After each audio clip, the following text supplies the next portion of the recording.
Hello, Tyche family. If you are returning to the channel, welcome back. If you are new, we are glad to have you. I'm about to do readings for the whole month of October. We have a lot of things going on with celestial bodies. It's also spooky season, so we know that Halloween, Samhain, and all the fall fun is starting. I'm also going to be using some actual playing cards today in divination, so it should be interesting. Let's shuffle the cards and see what Tyche and the fates have in store for you. Welcome, Sagittarius, to your October read. I am happy to see you. I do want to apologize up front for my sniffling and my nasally sound. I'm definitely getting over a cold. We also had a hurricane here in Florida, so definitely just trying to get over that. So definitely excited to get to your reading here. We are starting spooky season, Samhain, Halloween, all of the fun fall activities. Let's see what this month has in store for you. So I'm going to start off with our oracle cards. I'm going to move on to the Robin Woods tarot deck, and then I'm going to finish it up with a couple of actual playing cards. Yes, the one used for goldfish or poker. I find that layering these types of divination on top of each other is really helpful in trying to figure out the message and get bigger details. So let's see what we got here for you. Okay, so we have the starfish spirit, the turtle spirit, and the lion spirit. So starfish spirit is open to infinite possibilities. Turtle spirit, slow and steady wins the race. And lion spirit, be generous of spirit. All right, so I definitely think that be open to infinite possibility. I think that this could be some unexpected things coming in. It also could be allowing things that are outside of what you're used to come in. Being generous of spirit with people that are different with you or different from you. And of course, slow and steady wins the race. It seems like it might be taking things one step at a time. So very interested to see how this unfolds. So let's go ahead and move on to the tarot. I personally love this deck. Let's see. Okay, so the Three of Pentacles, the Knight of Wands, and the Empress. Three of Pentacles is really working towards something in the grander scheme. The 3 is a beautiful number, the goddess number. It's sacred in a lot of mythology and religion.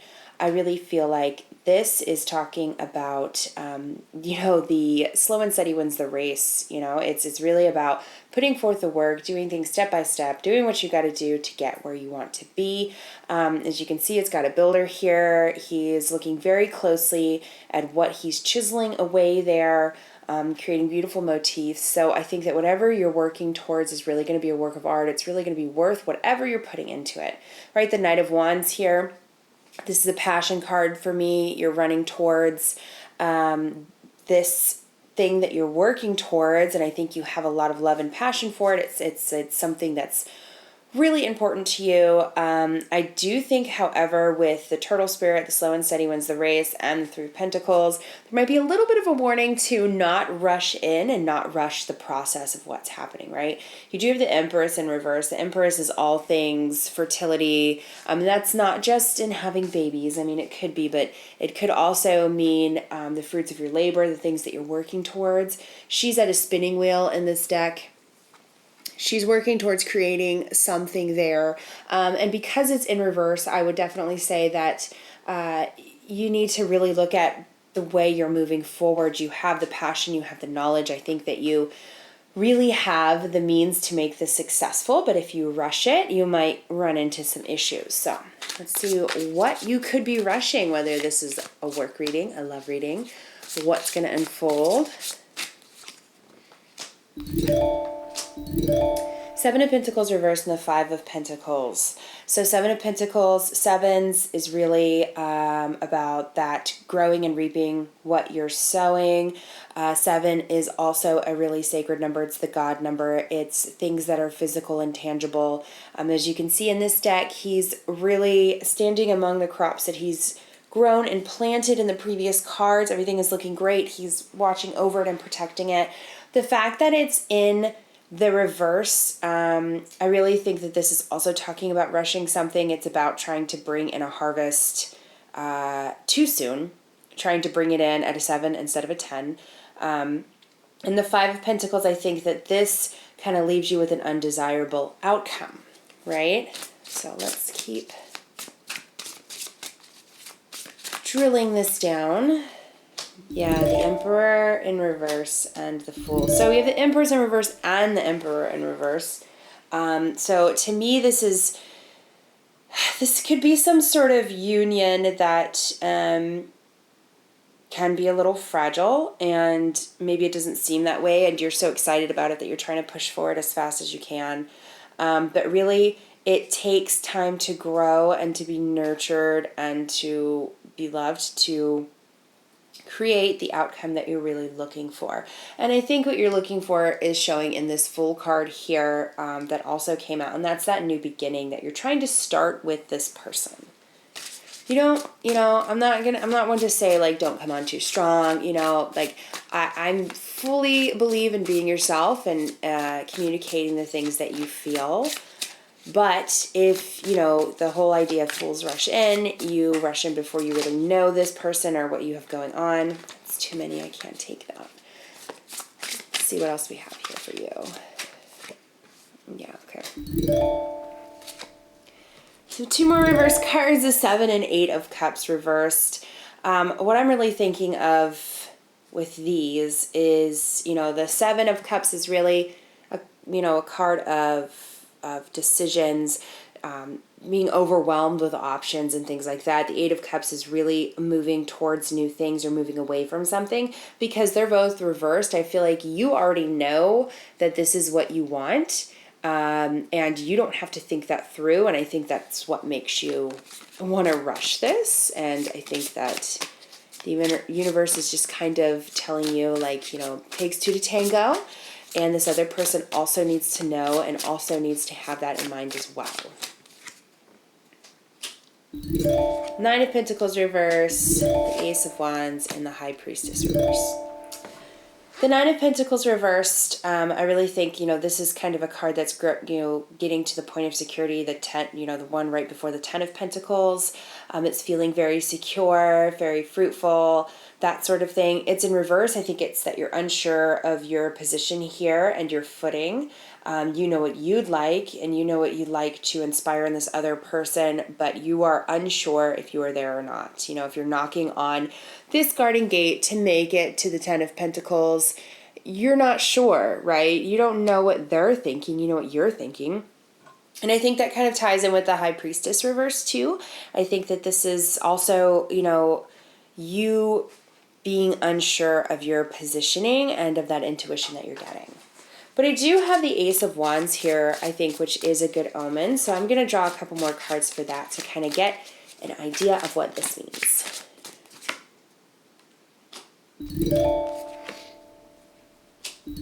Okay. The Knight of Pentacles and the 6 of Wands. So I do think that this Ace of Wands is kind of like a new opportunity. You're seeing, the light that's coming through. They're showing back that they also have feelings, for you, or that they are looking upon whatever this connection is favorably. And I think that there is that promise, which is wonderful. Because of the Knight of Pentacles here, so I think that this person is much more methodical and slow, and not that they're any less passionate. I think they're just a lot more careful. And since the Knight of Pentacles is the slowest knight in the deck, the one that's most rooted in logic and is, I believe, the least immature, I think that the other person is coming out as, that slow and steady wins the race. And wins the race they do, because the 6 of Wands is my celebration card, and celebration for victory, right? So he's like on his white horse going through this crowd, and he is being seen as like a hero. He's got the banner of the sun, above him. So I think that there is success in this connection. I do feel like it's leading good places, which is wonderful. Yeah, okay, wonderful. Okay, yeah. So we have the 8 of Swords, the Knight of Cups, and the 7 of Wands reversed. So you have the 8 of Swords reversed. So this card is a card of feeling like you're trapped. like you aren't able to make moves, that sort of thing, or you're being stuck in a position or stuck in a place. It's reversed. So I really think that this is all just mentally the way that you're feeling and not necessarily the way it really is. Also, the Seven of Wands reversed. This is kind of like a card of, it's like a fight, right? There's a confrontation. He has the higher ground, but it still is a lot more wands against one. And so you might feel like you're fighting an uphill battle, like you're pulling teeth, that sort of thing. Again, it's in reverse, so I feel like this is all something that you're thinking or maybe overthinking or projecting onto the situation, not really the way this person feels, because they're showing up as the Knight of Pentacles, that Ace of Wands. They're showing up very positively, right? Then you have the Knight of Cups here. This is a wonderful one to come in because it does mean good tidings. It means something good, some sort of connection, emotional connection is coming your way. I think if you're showing up as the Knight of Cups and they're showing up as the Knight of Pentacles, these two things can come together to make a really wonderful, beautiful balance. And I think that as long as you guys take time to understand each other, that they understand your passion and you understand their caution, that there really shouldn't be an issue. I think it's all about communication. Also, remember the be generous of spirit card. I think that really falls into place here. Be generous of spirit means remember that you are not the only person that has thoughts and feelings and emotions surrounding this connection, that you need to put yourself in the other person's shoes to really kind of figure out what you have going on. So then the Nine of Diamonds, the Ten of Spades. Okay, so the Nine of Diamonds. So in playing cards, diamonds definitely mean kind of like it's like a monetary card or a finance card or something like that. So do you feel like for those of you this has to do with like money or a job or opportunity, that you are close to completion because you do have the Nine of Diamonds, and I think that bodes really well for you. So the Ten of Spades. Spades are really problem cards in the playing cards if you're using them for divination. However, once you reach the Ten of Spades here, you're coming to the completion of that problem or that issue, right? And you're moving on to the Court cards at that point, which means that you're nearing the end of this cycle. So whatever issues that have arose, like, if this is romantic, you guys are both coming out of a romantic situation and you need time to heal. If this is a job situation where your promotion has to wait on the timing to be good, if this is, has to do with anything, your group your group of friends, if I can speak correctly, any sort of like hobby that you're part of that it, has a community or whatever issues you were going through that has kind of stopped your Knight of Cups from charging in full force. They're about to be at an end and you're about to see the light at the end of that tunnel. Okay, so just hold on, Sagittarius. Everything is good. I know that you guys, myself included, I'm a Sagittarius. We're fiery, we're passionate, we know what we want, we go after it. We don't have second thoughts usually. But we have to understand that other people aren't always like that, and we have to make room for people like that in our lives because it enriches our lives to have people that are different than us around us. All right? Overall, Sagittarius, with just a little bit of time and a little bit of understanding, I see whatever the situation is coming out really positively. Just remember to be generous of spirit, and you won't have any issues this month. I feel like something really special and exciting is going to be happening, and I think it looks great. If this resonated with you, please let me know in the comments. I'd love to hear from you. If you'd like a private reading, the information for that is in the description box below. I can't wait to speak with you again in November, Sagittarius. Merry meet, merry part, and merry meet again.